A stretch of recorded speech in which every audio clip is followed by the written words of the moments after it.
FC Nantes, le mercato hivernal XXL n'est pas fini. 2 ou 3 recrues de plus avant le 2 février?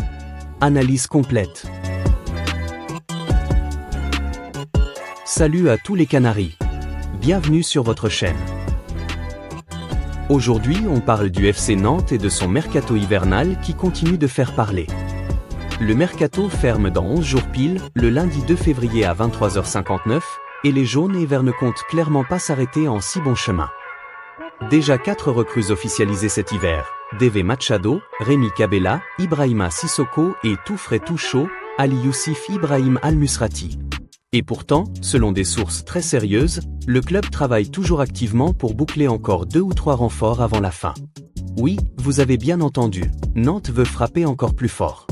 Dans cette vidéo longue et complète, on va résumer tout ce qui s'est passé depuis le 1er janvier, analyser chaque recrue arrivée, voir pourquoi le mercato semble avoir ralenti ces derniers jours, décrypter les déclarations d'Emmanuel Merceron, lister les pistes encore chaudes et les postes prioritaires, donner mon avis perso.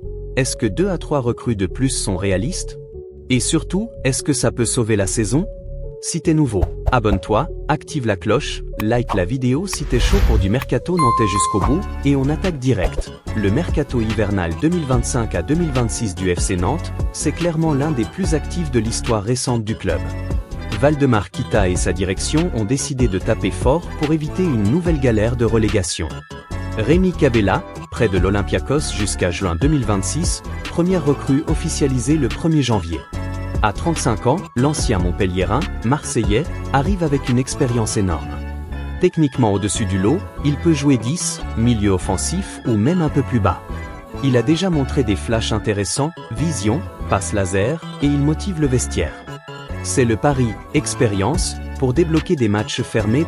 Deve Machado, achat définitif de Lens, 500 000 € plus bonus, contrat jusqu'en 2028, latéral gauche colombien de 32 ans. Priorité numéro 1 avant même l'ouverture du mercato. Avec les prestations moyennes de Kodza en prêt et les essais bancals au milieu, le roux, il fallait un vrai piston gauche. Machado apporte du physique, des centres, de l'agressivité. Il a déjà été décisif sur quelques actions. Excellent coup à ce prix-là. Ibrahima Sissoko, transfert de Bochum, environ 2 millions d'euros, jusqu'en 2028, milieu relayeur malien de 28 ans. Physique impressionnant, un M88, bon récupérateur, capable d'amener le ballon vers l'avant. Il était titulaire en Bundesliga 2, il arrive pour densifier l'entrejeu. Pour l'instant, ses premières titularisations montrent qu'il a besoin d'un temps d'adaptation, mais le potentiel est là. Ali Youssif Ibrahim Al-Musrati, transfert du club africain, environ 500 000 € jusqu'en 2028, numéro 2, la dernière en date, officialisée il y a quelques jours. Défenseur central libyen de 24 ans, un M88 international, 22 sélections, capitaine de son ancien club. Athlétique, bon dans les duels aériens, bon relanceur. Il vient renforcer une charnière qui a pris l'eau trop souvent cette saison.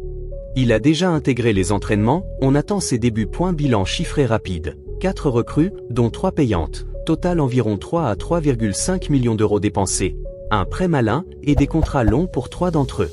C'est du jamais vu à Nantes depuis des années en hiver. Mais, malgré ses arrivées, le club pointe toujours dans la zone rouge ou juste au-dessus, selon les journées. Donc logiquement, on veut aller chercher plus. Depuis l'arrivée d'Al-Musrati, on a l'impression que ça s'est calmé. Moins de rumeurs quotidiennes, moins d'infos qui fuitent. Plusieurs raisons possibles. Négociations compliquées sur les pistes restantes. Prix trop élevé, joueurs qui préfèrent d'autres clubs, problème fair-play financier ou budget serré après les dépenses estivales plus hiver, attente de départ pour libérer de la masse salariale. Certains joueurs en fin de contrat ou indésirables, le staff veut intégrer les 4 recrues avant d'en ajouter d'autres. Mais attention, ce n'est qu'un ralentissement passager, pas un arrêt définitif. Emmanuel Merceron, journaliste bien renseigné sur le FC Nantes, souvent relayé par Ouest France, Made in Foot, etc., a lâché une info énorme ces derniers jours. Le FC Nantes travaille toujours activement et espère encore conclure 2 ou 3 recrues avant la fin du mercato. Oui, 2 ou 3. Pas une, pas, peut-être une, mais 2 à 3 recrues supplémentaires. Ça veut dire potentiellement 6 à 7 arrivées au total cet hiver. Du délire pour un club comme Nantes. Merceron précise que malgré le léger coup de mou actuel, les discussions avancent en coulisses. Le club explore plusieurs pistes sur différents secteurs.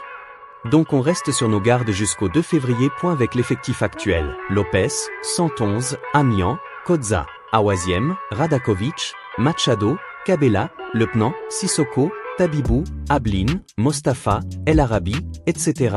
Quels sont les trous? Un ailier attaquant de percussion, priorité haute, l'attaque manque de vitesse et de dribbleur. Mostafa et Ablin sont bons mais parfois isolés. El Arabi amène de l'expérience mais à 38 ans.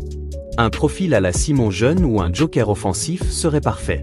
Pistes évoquées, joueur en manque de temps de jeu en Ligue 1 et Ligue 2 ou étranger pas trop cher. Un milieu défensif, relayeur supplémentaire avec Coquelin qui vieillit, Kwon qui n'a pas toujours été au niveau, et Sissoko qui découvre, un 6 pur ou un 8 box-to-box permettrait de souffler l'entrejeu. Surtout si le Penang monte en puissance sur le côté droit. Un arrière droit offensif ou un polyvalent 111 est solide mais pas assez créatif offensivement. Si Tabibou s'installe à droite, il faut un concurrent ou un doublure. Bonus, un gardien doublure si Lopez se blesse, mais ça semble secondaire. D'après les Échos, Ouest France, but.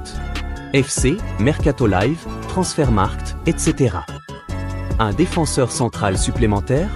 Possible mais moins urgent après Al Musrati. Un attaquant ou milieu offensif en fin de contrat ou prêt malin, comme Cabella. Des noms circulent, Junior Mwanga, si Strasbourg le lâche, un profil sud-américain ou africain, comme souvent à Nantes, voire un retour inattendu d'un ancien.